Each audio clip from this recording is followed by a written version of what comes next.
Hello student, आज हम पढ़ने वाले हैं absolute advantage theory. Absolute advantage theory जो है वो एक इंटरनेशनल ट्रेड की थ्योरी है।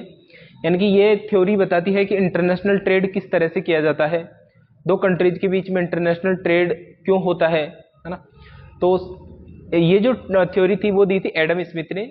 एडम स्मिथ ने एक बुक लिखी थी 1776 में, जिसका नाम था an inquiry into the nature and causes of wealth of nation. ये देखो, बुक का नाम है an inquiry into the nature and causes of wealth of nation. ये बुक लिखी उन्होंने 1776 में। इस बुक में उन्होंने बताया कि दो कंट्रीज के बीच में आपस में ट्रेड क्यों होता है, किस तरह से ट्रेड होता है, और ट्रेड होने से दोनों ही कंट्री को किस तरह से बेनिफिट होता है। ठीक है, तो चलिए स्टार्ट करते हैं एब्सोल्यूट एडवांटेज थ्योरी को। तो देखो, एडम स्मिथ के अकॉर्डिंग दो कंट्री होंगी और दो प्रोडक्ट होंगे। उनकी थ्योरी के अकॉर्डिंग दो कमोडिटी होगी और दो कंट्री होगी। एक कंट्री किसी एक प्रोडक्ट में एब्सोल्यूट एडवांटेज रखेगी और जो दूसरी कंट्री है वो भी दूसरी जो वस्तु है उसमें एब्सोल्यूट एडवांटेज रखेगी, तो दोनों के बीच में आपस में ट्रेड पॉसिबल हो पाएगा। अब पहले जानते हैं कि एब्सोल्यूट एडवांटेज क्या होता है। तो देखिए, एब्सोल्यूट एडवांटेज का मतलब होता है कि किसी प्रोडक्ट को बनाने में एक कंट्री दूसरी कंट्री के कंपैरिजन में कम कॉस्ट या हम कहें कि कम रिसोर्सेज का उपयोग करती है, फ्यूअर रिसोर्सेज का उपयोग करते हुए वो उसका प्रोडक्शन करती है, तो हम कहेंगे कि वो कंट्री उस प्रोडक्ट में एब्सोल्यूट एडवांटेज रखती है। ओके, एब्सोल्यूट एडवांटेज का मतलब यानी कि दूसरे कंट्री के कंपैरिजन में कम कॉस्ट पर या कम संसाधनों का उपयोग करते हुए उसका प्रोडक्शन करना, तो हम एब्सोल्यूट एडवांटेज कहेंगे। तो एडम स्मिथ के अकॉर्डिंग दो कंट्री होगी और दो कंट्री में दो प्रोडक्ट हैं अलग अलग तरह के। तो कोई एक कंट्री किसी एक प्रोडक्ट में क्या होगी, अगर एब्सोल्यूट एडवांटेज है यानी कि उस दूसरे कंट्री के कंपैरिजन में कम कॉस्ट या कम रिसोर्सेज का उपयोग करते हुए उसका प्रोडक्शन अगर वो कर रही है, तो फिर उसको क्या करना चाहिए, उसमें स्पेशलाइजेशन करना चाहिए। स्पेशलाइजेशन का मतलब है कि उसका उत्पादन ज्यादा करना चाहिए, है ना, और उसका ज्यादा प्रोडक्शन करना चाहिए और उसको एक्सपोर्ट करना चाहिए। और जिसमें वो एब्सोल्यूट एडवांटेज में नहीं है उस प्रोडक्ट को वो क्या करेगी, इंपोर्ट करेगी दूसरे कंट्री से। ऐसे ही दूसरा देश करेगा। दूसरा देश जो दूसरी वस्तु है उसमें यदि एब्सोल्यूट एडवांटेज रखता है तो उसका क्या करेगा, वो प्रोडक्शन करेगा, उसमें स्पेशलाइजेशन करेगा और स्पेशलाइजेशन करने के बाद में उसको क्या करेगा, एक्सपोर्ट कर देगा। ठीक है, तो इस तरह से यदि ट्रेड किया जाता है तो इससे दोनों ही कंट्री को क्या होता है, फायदा होता है। देखिए, a country has an absolute advantage when it produce and product using fewer resources than other country के कंपैरिजन में कम रिसोर्सेज का उपयोग करते हुए प्रोडक्शन किया जाता है, तो उसे हम एब्सोल्यूट एडवांटेज कहते हैं।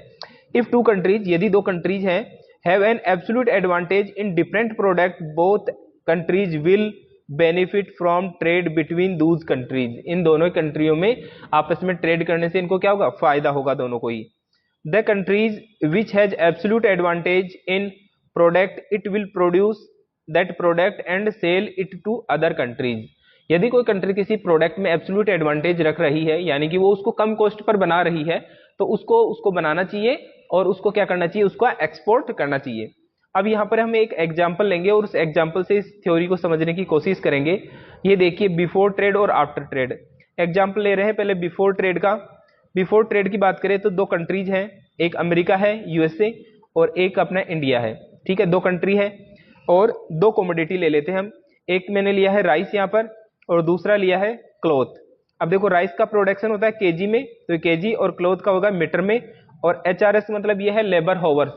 ठीक है, अब यहां पर देखिए, अमेरिका है उसमें 1 लेबर होवर में।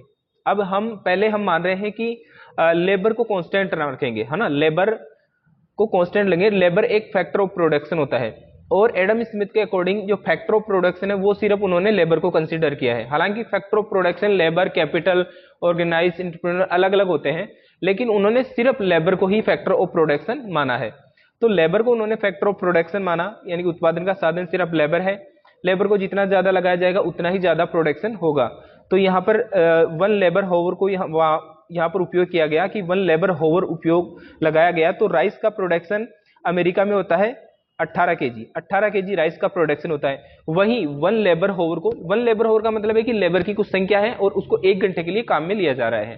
ठीक है, यह नंबर ऑफ लेबर भी मान सकते हैं कि नंबर ऑफ लेबर कुछ भी है, उसको यदि अमेरिका में लगाया गया तो अमेरिका में 18 केजी का राइस का प्रोडक्शन होता है। वही अगर भारत में उसका वही लेबर, उतनी ही लेबर लगाई जाती है तो भारत में 12 केजी का यहाँ पर प्रोडक्शन होता है। तो लेबर सेम है, अमेरिका में 18 केजी का प्रोडक्शन हो रहा है और भारत में कितना हो रहा है, सिर्फ 12 केजी। तो यहाँ पर प्रोडक्शन किसमें ज्यादा हो रहा है, अमेरिका में हो रहा है। कितना, 6 केजी का ज्यादा प्रोडक्शन हो रहा है। वहीं दूसरी अगर हम क्लॉथ की बात करते हैं तो क्लॉथ में ही भी उतनी ही लेबर लगाई जा रही है, 1 लेबर और क्लॉथ में लगाई जा रही है।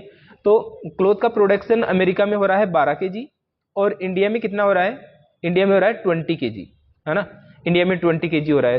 तो यहाँ पर कितने, 8 केजी यहाँ पर क्या हो रहा है, भारत में इसका प्रोडक्शन ज्यादा हो रहा है। टोटल प्रोडक्शन की बात करें तो यहाँ पर 30 केजी और यहाँ पर 32 केजी, 32 केजी हो रहा है। हालांकि केजी नहीं कहेंगे इसको, केजी और मीटर में मिला के है ये। तो अब यहाँ पर देखिए उस थ्योरी के अकॉर्डिंग, एडम स्मिथ की थ्योरी के अकॉर्डिंग क्या होना चाहिए, एब्सोल्यूट एडवांटेज। राइस के प्रोडक्शन में एब्सोल्यूट एडवांटेज अमेरिका का है। अमेरिका भारत से ज्यादा प्रोडक्शन कर रहा है ना। यहाँ पर भारत में 1 लेबर हाउर को लगाया गया, 12 केजी का उत्पादन हुआ, यहाँ पर 18 केजी का हुआ। तो राइस के प्रोडक्शन में अमेरिका एब्सोल्यूट एडवांटेज में है और क्लॉथ के प्रोडक्शन में भारत एब्सोल्यूट एडवांटेज में है। तो उस थ्योरी के अकॉर्डिंग क्या था कि जो भी कंट्री जिस प्रोडक्ट में एब्सोल्यूट एडवांटेज रखेगी वो उसका क्या करेगी, प्रोडक्शन करेगी, यानी कि उसका ज्यादा प्रोडक्शन करेगी, उसका उसमें स्पेशलाइजेशन करेगी और स्पेशलाइजेशन करके फिर उसको क्या करेगी, वो एक्सपोर्ट करेगी दूसरी कंट्री को, है ना। ऐसे ही दूसरी कंट्री क्या करेगी, जिस प्रोडक्ट में एब्सोल्यूट एडवांटेज है उसमें स्पेशलाइजेशन करेगी, यानी कि उसका प्रोडक्शन ज्यादा करेगी और उसका क्या करेगी, एक्सपोर्ट करेगी। तो यहाँ पर इस थ्योरी के अकॉर्डिंग अमेरिका को क्या करना चाहिए, राइस का प्रोडक्शन करना चाहिए। तो यहाँ पर देखिए अमेरिका राइस का प्रोडक्शन करेगा। अब राइस का प्रोडक्शन करेगा तो जो लेबर क्लॉथ में लग रही थी, ये देखो अमेरिका है, अमेरिका में ये जो क्लॉथ में लेबर लग रही थी 1 लेबर होवर, इसको यहाँ से रिप्लेस करके कहाँ पे यहाँ पर रिप्लेस किया जाएगा, राइस में। यानी कि इसको लेबर को यहाँ से क्लॉथ का प्रोडक्शन से हटा दिया जाएगा, क्लॉथ का प्रोडक्शन बंद किया जाएगा और राइस का प्रोडक्शन किया जाएगा। तो 1 लेबर होवर यहाँ पर काम कर रही थी और 1 लेबर होवर ही क्लॉथ में पहले काम कर रही थी। अब जो क्लॉथ की 1 लेबर होवर है उसको हटा करके कौन सा काम दिया जाएगा, राइस का प्रोडक्शन, है ना, राइस उत्पादन। तो यहाँ पर देखो कितना हो जाएगा, पहले 18 केजी हो रहा था, अब कितना केजी हो जाएगा, 36 केजी। क्यों, क्योंकि 1 लेबर होवर क्लॉथ से हटके राइस का प्रोडक्शन करने लगी है। तो 1 लेबर होवर पहले 18 केजी का उत्पादन हो रही थी, अब 1 लेबर होवर क्लॉथ से और आ चुकी है, तो कितना हो जाएगी, 2 लेबर होवर हो जाएगा। और 2 लेबर होवर में कितना प्रोडक्शन हो जाएगा, 36 केजी, ठीक है। और यहाँ पर क्लॉथ का प्रोडक्शन नील हो जाएगा, 0 हो जाएगा। ऐसे ही अमेरिका जो वो भारत है वो क्लॉथ के प्रोडक्शन में एब्सोल्यूट एडवांटेज में है। तो भारत क्या करेगा, क्लॉथ में क्या करेगा, क्लॉथ के प्रोडक्शन में स्पेशलाइजेशन करेगा, यानी कि उसको बढ़ावा देगा और उसको एक्सपोर्ट करेगा, ठीक है। तो यहाँ पर भारत क्या करेगा, जो राइस में 1 लेबर होवर लग रही थी उसको यहाँ से हटा करके किस में लगा दिया जाएगा, क्लॉथ के प्रोडक्शन में, ठीक है। तो राइस का प्रोडक्शन भारत में हो जाएगा 0, क्योंकि लेबर को वहां से हटा दिया और किस में लगाया, क्लॉथ के प्रोडक्शन में। तो क्लॉथ का प्रोडक्शन 1 लेबर होवर में पहले 20 हो रहा था, वो अब बढ़ के कितना हो जाएगा, 40 हो जाएगा, ठीक है। तो ये 40 हो गया। अब यहाँ पे देखिए आप, अगर हम बात करें अमेरिका की, तो अमेरिका में पहले 30 यूनिट प्रोडक्शन हो रहा था, अब कितना हो गया, 36 हो चुका है। देखो 36 हो गया ना, 36, तो कितना बढ़ चुका है, increase total rice production 6 KG. अगर हम कंट्री की बात करें तो कंट्री में भी देखो 30 से कितना हो चुका, 36 हो चुका, तो 6 यूनिट यहाँ पर प्रोडक्शन बढ़ चुका है, ठीक है। तो अमेरिका को इससे फायदा हुआ। अगर भारत की बात करें तो भारत में पहले 32 यूनिट का प्रोडक्शन हो रहा था, अभी कितना होने लगा है, 40 यूनिट का प्रोडक्शन। तो भारत में भी कितना हो चुका, 8 यूनिट का बढ़ चुका और यहाँ पर 6 यूनिट का प्रोडक्शन बढ़ चुका है। तो increase in total rice production, अगर हम राइस की बात करें तो राइस का प्रोडक्शन भी यहाँ पर बढ़ चुका है। देखो पहले राइस का प्रोडक्शन 18 और 12 30 होता था, 30, अब कितना होने लगा है, 36 होने लग गया है। पहले ऐसे ही क्लॉथ का प्रोडक्शन 22 हो रहा था, पहले 32 हो रहा था और अब 30 से 2 से कितना होने लगा, 40 होने लग गया, ठीक है। तो 8 केजी 8 मीटर लेबर होवर यहाँ पर किसका बढ़ चुका है, क्लॉथ का प्रोडक्शन बढ़ चुका है। तो इसमें आपने थ्योरी के अकॉर्डिंग देखा कि यहाँ पर प्राइस का प्रोडक्शन भी 30 से 36 हो गया और ऐसे ही जो क्लॉथ है उसका प्रोडक्शन 32 से 40 हो चुका है, ठीक है। तो राइस और क्लॉथ दोनों का प्रोडक्शन इससे बढ़ा है। इसके साथ ही हम कंट्री की बात करें तो कंट्री को भी फायदा हुआ है। भारत जो पहले 32 यूनिट बनाता था अब 40 यूनिट बनाने लगा, 8 यूनिट का भारत को फायदा हो गया और अमेरिका को 6 यूनिट ऑफ प्रोडक्शन का फायदा होने लगा। तो इस थ्योरी के अकॉर्डिंग यदि कोई कंट्री किसी कमोडिटी में एब्सोल्यूट एडवांटेज रखता है तो वो उसमें स्पेशलाइजेशन करेगा, उसको बढ़ावा देगा और उसका एक्सपोर्ट करेगा, है ना। तो ऐसे ही अगर दोनों कंट्री करेंगे तो दोनों ही कंट्री को इससे क्या होगा, फायदा होगा, जो हमने एग्जाम्पल से यहाँ पर समझा है। ठीक है, अब ये था आपको समझाने के लिए, थोड़ा इजी एग्जाम्पल लिया, मतलब ये प्रोडक्शन पे लिया। अब इसको हम कॉस्ट पे लेंगे, क्योंकि बुक में देखोगे आप तो बुक में कॉस्ट का ही एग्जाम्पल दे रखा है कि आप कम रिसोर्सेज का उपयोग करते हुए कितना प्रोडक्शन किया जाता है ना। तो यहाँ पर हम कॉस्ट के बेस पे देखेंगे। वही दो कंट्री है, यूएसए और भारत। यहाँ पर यूएसए और भारत। ठीक है, पहले बिफोर ट्रेड की बात करते हैं। देखो, राइस का प्रोडक्शन किया जा रहा है, labour cost of 1 kg of rice. 1 kg rice का उत्पादन करने में कितनी लेबर लगाई जा रही है, कितनी, 10 लेबर लगाई जा रही है। ठीक है, यहाँ पर 10 लेबर लगाई जा रही है 1 kg ऑफ राइस का प्रोडक्शन। ऐसे ही राइस का प्रोडक्शन 1 kg ही किया जाएगा, तो इंडिया में कॉस्ट कितनी आ रही है, 20 kg, या हम कह सकते हैं कि 20 लेबर लगाई जा रही है, या कह सकते हैं कि 20 लेबर कॉस्ट आ रही है। इसको कॉस्ट भी मान सकते हैं या फिर नंबर ऑफ लेबर में भी मान सकते हैं। तो 20 लेबर मान लीजिए, या चाहे से आप मान लीजिए कि 20 कॉस्ट आ रही है, हम इसको कॉस्ट मान लेते हैं। 20 कॉस्ट आ रही है, यहाँ पर 10 कॉस्ट आ रही है, 10। ठीक है, तो यहाँ पर कॉस्ट किस में ज्यादा आ रही है, इंडिया में आ रही है, किसकी, राइस के प्रोडक्शन में। और राइस का प्रोडक्शन क्या आ रहा है, 1 kg। ऐसे ही जो क्लॉथ है उसका 1 मीटर क्लॉथ का प्रोडक्शन किया जाएगा। 1 मीटर क्लॉथ का प्रोडक्शन की जो कॉस्ट आएगी, लेबर कॉस्ट आएगी, वो यूएसए में आ रही है 20 और इंडिया में आ रही है 10। तो टोटल कॉस्ट कितनी हो जाएगी, टोटल कॉस्ट हो जाएगी यहाँ पर 30। ठीक है, ये 30 टोटल कॉस्ट हो जाएगी। Total cost of production, total cost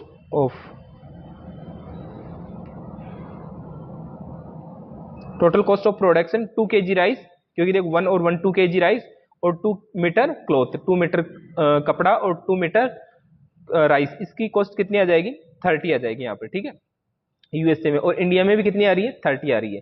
तो अब यहाँ पर देखा जाएगा इस थ्योरी के अकॉर्डिंग, तो देखो यहाँ पर राइस में कॉस्ट किस में ज्यादा आ रही है, इंडिया में ज्यादा आ रही है, और यूएसए में इसकी कॉस्ट कम आ रही है। दोनों ही देशों में 1 kg ही राइस उत्पन्न किया जा रहा है, 1 kg की कॉस्ट, लेकिन यूएसए में कॉस्ट कम आ रही है, तो वो एब्सोल्यूट एडवांटेज रख रहा है। यानी कि थ्योरी क्या करती है कि कम रिसोर्सेज का उपयोग करते हुए प्रोडक्शन जो कर सकता है कंपेयर टू दूसरे अदर कंट्री से, तो वो एब्सोल्यूट एडवांटेज माना जाएगा। तो यहाँ पर देखिए कम रिसोर्सेज का उपयोग किया है। यहाँ पर अगर 20 लेबर लगाया गया, तो यहाँ पर सिर्फ 10 लेबर ही लगाए गए हैं यूएसए में। तो यूएसए राइस के प्रोडक्शन में एब्सोल्यूट एडवांटेज है, तो ये इसमें स्पेशलाइजेशन करेगा, इसको बढ़ावा देगा, है ना, और इसका एक्सपोर्ट करेगा। तो यहाँ से लेबर को हटाएगा, यूएसए क्लॉथ में जो लेबर लग रही है उसको हटाएगा, और क्लॉथ से किसका प्रोडक्ट, लेबर को हटा करके कहाँ पे लगाया जाएगा, राइस के प्रोडक्शन में। ठीक है, या हम कहें कि राइस का प्रोडक्शन बढ़ावा देगा, राइस का प्रोडक्शन।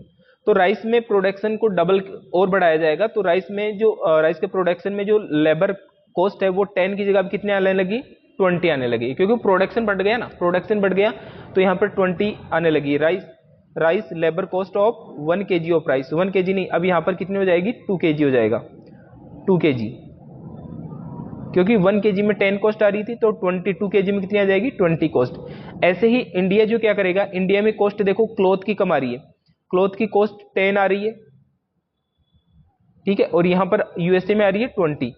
ठीक है, तो इंडिया क्या करेगा, इसमें स्पेशलाइजेशन करेगा क्लॉथ में, तो यहाँ से राइस का प्रोडक्शन बंद कर देगा और क्लॉथ का प्रोडक्शन को बढ़ावा देगा। ठीक है, तो राइस में कुछ भी कॉस्ट नहीं आएगी, और क्लॉथ में कितने आ जाएगी, देखो पहले आ रही थी 10 रुपए कॉस्ट 1 लेबर और की, तो अब यहाँ पर अगर 2 मीटर कपड़ा बनाएगा 2 मीटर की, तो उसकी कॉस्ट कितनी आ जाएगी, 20 आ जाएगी। ठीक है, तो अब यहाँ पर देखिए 2 kg राइस, ये 2 kg राइस, और 2 kg ही कितना है, 2 मीटर ही है अपना क्लॉथ, तो यहाँ पर 20 कॉस्ट, और इसकी भी कितनी आ रही है, 20 कॉस्ट। अब देखिए कॉस्ट रिड्यूस हो गई, पहले जो 30 कॉस्ट आ रही थी वो अब कितनी आ रही है, 20। अगर हम यूएसए की बात करें तो यूएसए में पहले 2 kg ऑफ राइस, देखिए 2 kg ऑफ राइस और 2 मीटर कपड़ा, इसकी कॉस्ट आ रही थी 30। अब यहीं पर भी आफ्टर ट्रेड 2 kg राइस और 2 मीटर कपड़ा की कॉस्ट कितनी आ रही है, 20। या तो यहाँ पर कॉस्ट रिड्यूस कितनी होगी राइस में, 10, और ऐसे ही क्लॉथ में भी कितनी हो जाएगी रिड्यूस होके, 10 यहाँ पर रिड्यूस हो जाएगी, है ना, आफ्टर ट्रेड करेंगे तो अब ये यूएसए क्या करेगा, इसमें 10 kg तो प्रोडक्शन करेगा और 10 kg क्या करेगा, एक्सपोर्ट करेगा।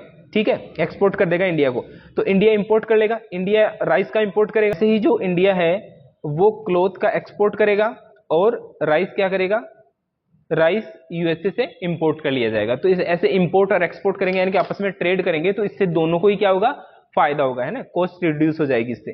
तो ये थी एडम स्मिथ की थ्योरी, और एडम स्मिथ की थ्योरी की कुछ एजम्पशंस है। ये थ्योरी जो है वो कुछ एजम्पशंस पे बेस है। क्या क्या एजम्पशंस है? पहली एजम्पशंस है कि two country and two commodity, दो कंट्री होगी और दो ही कमोडिटी होगी, पहली एजम्पशंस। दूसरी, नो ट्रांसपोर्टेशन कॉस्ट, कोई ट्रांसपोर्टेशन कॉस्ट नहीं आएगी, यानी कि इंपोर्ट और एक्सपोर्ट करने की कोई कॉस्ट नहीं आएगी।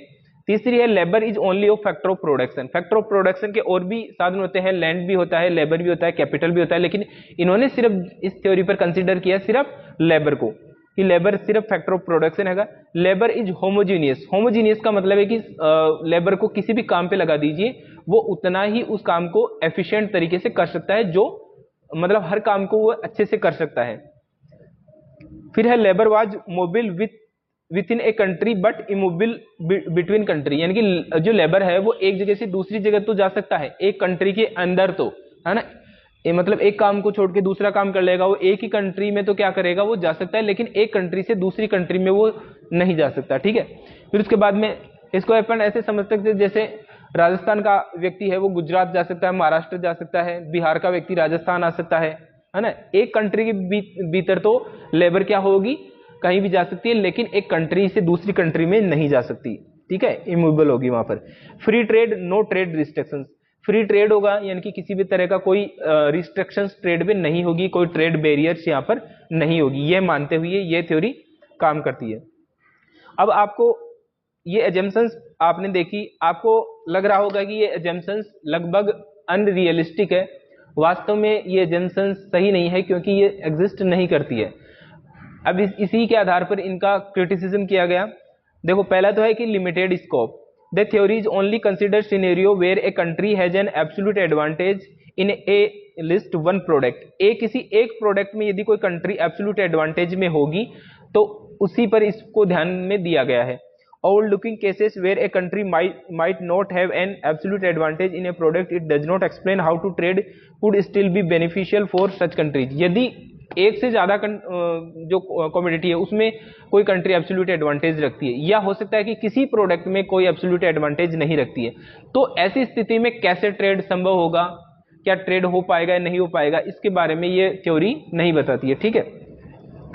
फिर है कि no consideration for transportation cost, transportation cost को इसमें ध्यान नहीं रखा जाएगा।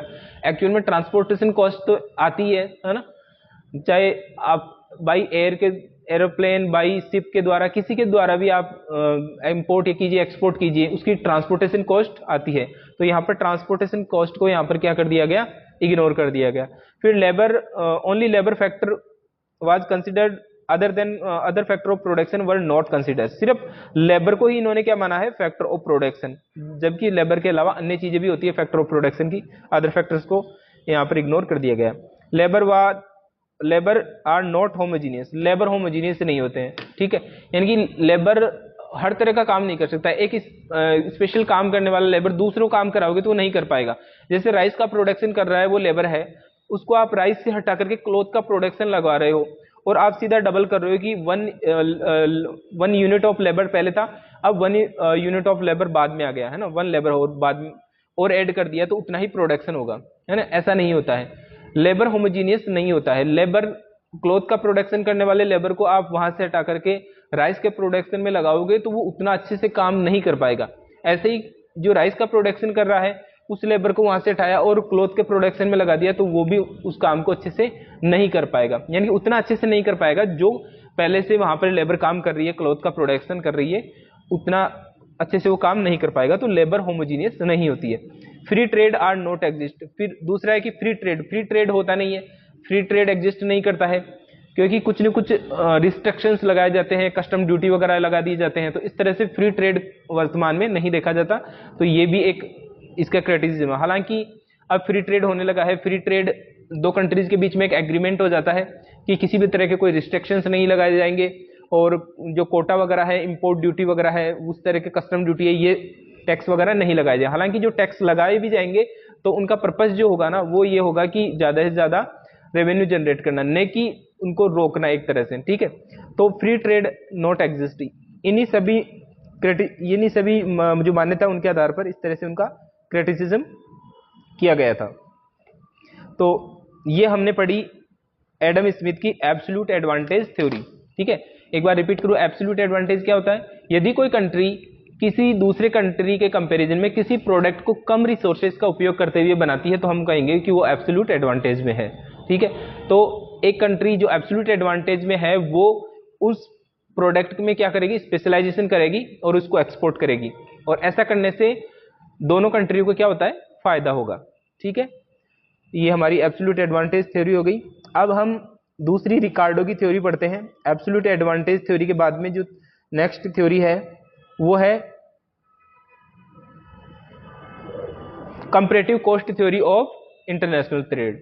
कंपैरेटिव कॉस्ट थ्योरी, अब देखो एडम स्मिथ ने जो बताया कि दो देशों के बीच में ट्रेड कैसे पॉसिबल हो पाता है, जब कोई कंट्री किसी एक प्रोडक्ट में क्या होती है? एब्सोल्यूट एडवांटेज में रहती है। अगर दोनों ही प्रोडक्ट में वो एब्सोल्यूट एडवांटेज में होती है तो वहां पर वो कहते हैं कि ट्रेड पॉसिबल नहीं हो पाएगा।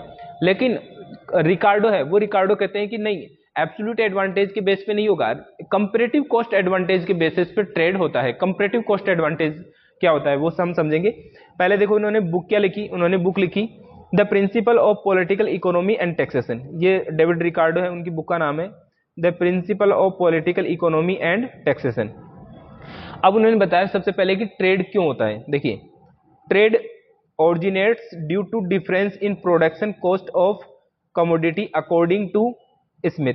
ठीक है, एडम स्मिथ के अनुसार क्या होता है कि दो देश हैं और उसमें जो प्रोडक्शन कॉस्ट अलग अलग आ रही है, डिफरेंट प्रोडक्शन कॉस्ट आ रही है, इसकी वजह से क्या होता है? ट्रेड होता है। एब्सोल्यूट डिफरेंस, उन्होंने एब्सोल्यूट डिफरेंस कारण दिया। ठीक है, in the production cost of commodity in two countries is the cause of international trade, but according to Ricardo, comparative cost difference in the basis of trade between any countries। वही बात होगी कि वो कहते हैं कि एब्सोल्यूट एडवांटेज या absolute cost difference आ रहा है उसकी वजह से ट्रेड होता है, एडम स्मिथ। जबकि रिकार्डो कहते हैं कि नहीं, एब्सोल्यूट नहीं, कंपैरेटिव कॉस्ट जो होती है उसकी वजह से यहाँ पर ट्रेड पॉसिबल हो पाता है, कंपैरेटिव कॉस्ट डिफरेंस की वजह से। अब ये देखो डिफरेंस यहाँ पर दे रखा है कि comparative cost theory is based on concept of difference in cost. Difference in cost कैसे होती है? एक तो होता है कि absolute difference in the cost, ये हमने देख लिया, absolute difference in the cost यानी कि कॉस्ट में एब्सोल्यूटली डिफरेंस है ना, तो ये एडम स्मिथ की थ्योरी में हमने देख लिया। फिर है कि इक्वल डिफरेंस इन कॉस्ट, यानी कि दो कंट्रीज के बीच में जो डिफरेंस है किसी भी प्रोडक्ट की कॉस्ट का वो इक्वल है। अगर इक्वल होगा तो वहां पर ट्रेड पॉसिबल नहीं होगा, ऐसी स्थिति में ट्रेड नहीं हो पाएगा। फिर दूसरा है comparative difference in cost. Comparative difference क्या होता है? देखिए, कंपैरेटिव डिफरेंस का मतलब है कि कोई कंट्री किसी कमोडिटी में किसी दूसरे कंट्री के कंपैरिजन में कम कॉस्ट पर उसका प्रोडक्शन कर रही है, और दोनों ही कमोडिटी का प्रोडक्शन कर रही है कम कॉस्ट पे, एक का नहीं, दोनों ही कमोडिटी का कम कॉस्ट पे प्रोडक्शन कर रही है। लेकिन किसी एक कमोडिटी में वह ज्यादा कम कॉस्ट पे बना रही होगी और दूसरी जो कमोडिटी है उसमें थोड़ा कम कॉस्ट पे बना रही होगी, यानी कि कॉस्ट तो कम लग रही है उसकी दोनों ही कमोडिटी में, लेकिन एक किसी कमोडिटी में दूसरी कमोडिटी के कंपैरिजन में ज्यादा कम कॉस्ट पे बना पा रही है, तो उसी को हम क्या कहते हैं? कंपैरेटिव डिफरेंस कहते हैं। In difference in production cost of two countries is equal, international trade will not take place. ये तो हमने देखी है कि अगर इक्वल डिफरेंस होगा तो ऐसी स्थिति में तो ट्रेड पॉसिबल नहीं हो पाएगा। ठीक है, अब कंपैरेटिव कॉस्ट थ्योरी देखते हैं। एब्सोल्यूट डिफरेंस देख लिया कि when out of two countries, अगर दो कंट्रीज हैं और each country can produce only one commodity, एक कमोडिटी को वो प्रोड्यूस कर रही है एट कंपैरेटिवली लो कॉस्ट, कम कॉस्ट पर है ना दूसरे देश के कंपैरिजन में, that situation is called absolute difference in the cost. ऐसे ही देखो कंपैरेटिव कॉस्ट डिफरेंस क्या होता है? When any one country has excellence in production of both commodity, दोनों ही कमोडिटी में वो एक्सीलेंस में है, as compare to another country, यानी कि एक कंट्री के मुकाबले वह दोनों ही जो कमोडिटी है उसमें वह क्या है? दोनों ही कमोडिटी में वो एक्सीलेंस में है compare to other country, but from the view of production cost this excellence is high in any one commodity, एक में दूसरे कमोडिटी के कंपैरिजन में हाई एक्सीलेंस में है, and low in another commodity is called as comparative difference in cost. ठीक है, अब यहां पर इसको एक एग्जांपल से समझते हैं, बिफोर ट्रेड और आफ्टर ट्रेड। यहां पर है बिफोर ट्रेड, ट्रेड नहीं हो रहा तो क्या स्थिति होगी, और आपस में ट्रेड होने लगेगा, यानी कि यहां पर देखिए इसका प्रोडक्शन नहीं कर रहा है तो ये राइस क्या करेगा? इंडिया है ना, राइस कहां से लेगा? यूएसए से इंपोर्ट कर लेगा। ठीक है, तो ये आफ्टर ट्रेड की है, पहले हम बिफोर ट्रेड की स्थिति देखते हैं। तो बिफोर ट्रेड में देखो राइस का प्रोडक्शन किया जा रहा है कितनी 1 kg राइस का प्रोडक्शन, और लेबर कॉस्ट कितनी आ रही है 10 रुपीज। 10 रुपीज कॉस्ट मान सकते हैं या 10 नंबर ऑफ लेबर मान सकते हैं अपन, तो वो भी एक तरह से कॉस्ट ही आएगी, है ना, 10 लेबर। तो यहाँ पर 10 रुपीज कॉस्ट आ रही है कितनी 1 kg राइस का प्रोडक्शन करने की 10 की, ठीक है। और इंडिया में कितनी आ रही है 18 कॉस्ट आ रही है यहाँ पर, ठीक है, 18 रुपये, यहाँ पर 10 रुपये। तो यहाँ पर इंडिया से यूएसए में कम कॉस्ट आ रही है, ठीक है। फिर यहाँ पर अगर हम बात करें क्लॉथ की, तो क्लॉथ में भी देखो लेबर कॉस्ट दे रखी है, और 1 metre of cloth, 1 metre cloth की यहाँ पर 10 रुपीज और यहाँ पर 12 रुपीज। तो आप देखोगे तो ऐसी स्थिति में क्या है कि जो अमेरिका है उसमें दोनों ही कमोडिटी में कॉस्ट इंडिया से कम आ रही है, लेकिन इनको कंपैरिजन करेंगे कि किस कमोडिटी में ज्यादा कॉस्ट कम आ रही है और किस में कम कॉस्ट आ रही है ना, आपस में। तो यहाँ पर देखिए, यहाँ पर 18 रुपये कॉस्ट आ रही है, यहाँ पर 10 रुपये कॉस्ट आ रही है, यहाँ पर 12 रुपये कॉस्ट आ रही है क्लॉथ में, और यहाँ पर 10 रुपये। तो कंपेरेटिवली है ना, यहाँ पर इसमें ये एडवांटेज में है, ठीक है। कंपेरेटिवली कॉस्ट किस में कम आ रही है, राइस में कम आ रही है। देखो यहाँ पर इंडिया में 18 रुपये कॉस्ट आ रही है, यहाँ पर 10 रुपये, और यहाँ पर ये 12 रुपये कॉस्ट आ रही है। तो यहाँ पर तो सिर्फ 2 का डिफरेंस है, और यहाँ पर सिर्फ 8 का डिफरेंस है। ये इसको हम प्रोपोर्शन निकालें तो देखो 1.8 हो जाएगा, ये 18 डिवाइड बाई 10, 1.8, और यहाँ पर 12 डिवाइड बाई 10, तो ये कितना आ जाएगा 1.2। तो अगर 1 रुपये की कॉस्ट अगर यूएसए में आ रही है तो इंडिया में 1.2 कॉस्ट आ रही है, और यहाँ पर राइस के प्रोडक्शन में 1 कॉस्ट आ रही है अगर यूएसए में, तो इंडिया में 1.8 कॉस्ट आ रही है। तो कॉस्ट कंपेरेटिवली यहाँ पर ज़्यादा डिफरेंस है, यहाँ पर डिफरेंसेस कम है, ठीक है। तो जो यूएसए है उसको किसका प्रोडक्शन करना चाहिए, राइस का प्रोडक्शन करना है, क्योंकि राइस को वो इंडिया के कंपेरेटिवली बहुत ज़्यादा कम कॉस्ट पर बना रहा है, बहुत ही ज़्यादा कॉस्ट, बहुत ही कम यहाँ पर कॉस्ट आ रही है यूएसए में, ठीक है। इंडिया में 18 आ रही है, सिर्फ यहाँ पर 10 रुपये कॉस्ट आ रही है। तो राइस का प्रोडक्शन करेगा, राइस में स्पेशलाइजेशन करेगा यूएसए, और जो इंडिया है वो जो सेकंड कमोडिटी बच गई अपनी क्लॉथ, इसमें स्पेशलाइजेशन करेगा, ठीक है। तो अब यहाँ पर ये 1 kg की जगह ये 2 kg राइस का प्रोडक्शन करेगा, तो यहाँ पर कॉस्ट कितनी आ जाएगी 20 कॉस्ट आ जाएगी। और यहाँ पर ये भी कितना होगा, लेबर भी क्या होगी, लेबर भी क्या हो जाएगी, डबल हो जाएगी, लेबर कॉस्ट डबल हो जाएगी। क्लॉथ में देखो 2 मीटर क्लॉथ प्रोड्यूस करेगा कौन, इंडिया है ना, इंडिया इसमें स्पेशलाइजेशन करेगा, तो यहाँ पर कॉस्ट आ जाएगी 24। तो अगर हम टोटल कॉस्ट देखें तो 2 kg ऑफ राइस, ये 2 kg of rice plus 2 kg of cloth, 2 metre of cloth, तो यहाँ पर 2 kg ऑफ राइस और 2 मीटर ऑफ क्लॉथ की टोटल कॉस्ट कितनी आ जाएगी 20 + 24 बराबर 44। और यहाँ पर कॉस्ट कैसे आ रही थी पहले before trade, 2 kg of rice की 20 और 2 मीटर ऑफ क्लॉथ की 30, तो टोटल कितनी आ रही थी 50 कॉस्ट आ रही थी। अब कॉस्ट कितनी आ रही है 44। अब ये क्या करेगा, जैसे 1 kg ऑफ राइस है इसका प्रोडक्शन कर रहा है, 1 kg ऑफ राइस क्या करेगा एक्सपोर्ट कर देगा, है ना, और ये जो इंडिया है वो इंपोर्ट कर लेगा 1 kg of rice, 1 kg import.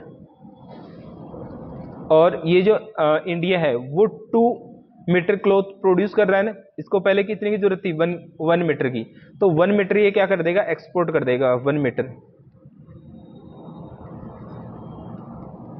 1 metre of cloth export कर देगा, ठीक है,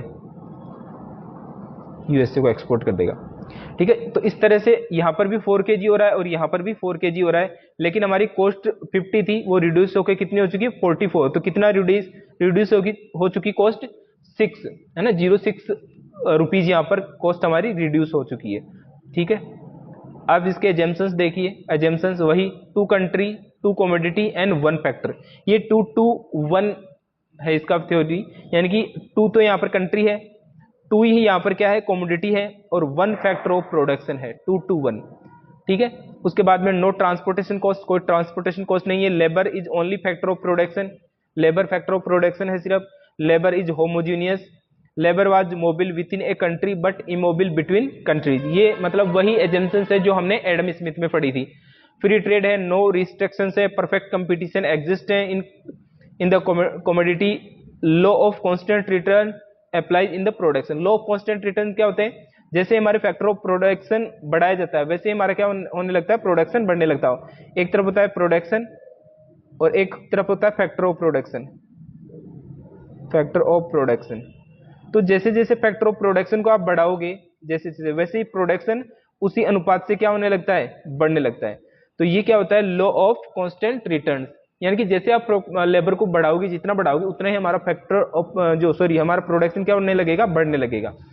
अब इसकी भी जो एजम्पशंस थी वो अनरियलिस्टिक लगती है, तो इसी के आधार पर आलोचना किस प्रकार की पहली तो है wrong assumptions of two country and two commodity, यही मान्यता गलत है कि दो ही देश होंगे और दो कमोडिटी ही होगी।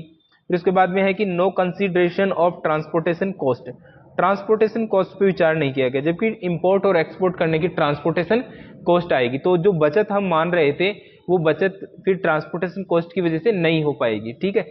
फिर उसके बाद में है कि only factor labour factor was consider, सिर्फ फैक्टर ऑफ प्रोडक्शन में लेबर को कंसीडर किया इन्होंने, कैपिटल को नहीं कंसीडर किया, लैंड को यहाँ पर कंसीडर नहीं किया गया है। फिर उसके बाद में है कि लेबर आर नॉट होमोजीनियस, कि लेबर जो है वो होमोजीनियस से नहीं होता है, क्लोथ का प्रोडक्शन करने वाले को क्लोथ का प्रोडक्शन से हटा करके राइस का प्रोडक्शन करवाया जाएगा तो वो अच्छे से नहीं कर पाएगा इसका प्रोडक्ट। फिर उसके बाद में free trade are not exist, free trade भी हमें हर जगह देखने को नहीं मिलता, हालांकि कई देशों के बीच में फ्री ट्रेड होता है, तो फ्री ट्रेड का हो गया। फिर उसके बाद में है कि impractical assumptions of law of constant return, law of constant return कि जितना फैक्टर ऑफ प्रोडक्शन को बढ़ाओगे उतना ही प्रोडक्शन बढ़ता जाएगा, उसी प्रोपोर्शन से, जिस प्रोपोर्शन से आपने लेबर को बढ़ाया है या फैक्टर ऑफ प्रोडक्शन को बढ़ाया उतने उसी प्रोपोर्शन से आपका ये जो प्रोडक्शन है वो बढ़ जाए, यह जरूरी नहीं है, क्योंकि हमें क्या होता है एक टाइम के बाद में हमें डिक्रीजिंग रिटर्न्स देखने को मिलते हैं। तो इन्हीं सभी एजम्पशंस के बेस पे इसका क्रिटिसिज्म किया। तो आज हमने दो इंटरनेशनल ट्रेड की थ्योरी पढ़ी है, एक एडम स्मिथ की एब्सोल्यूट एडवांटेज थ्योरी, एक रिकॉर्डो की कंपैरेटिव कॉस्ट एडवांटेज थ्योरी, ठीक है। Okay, thank you.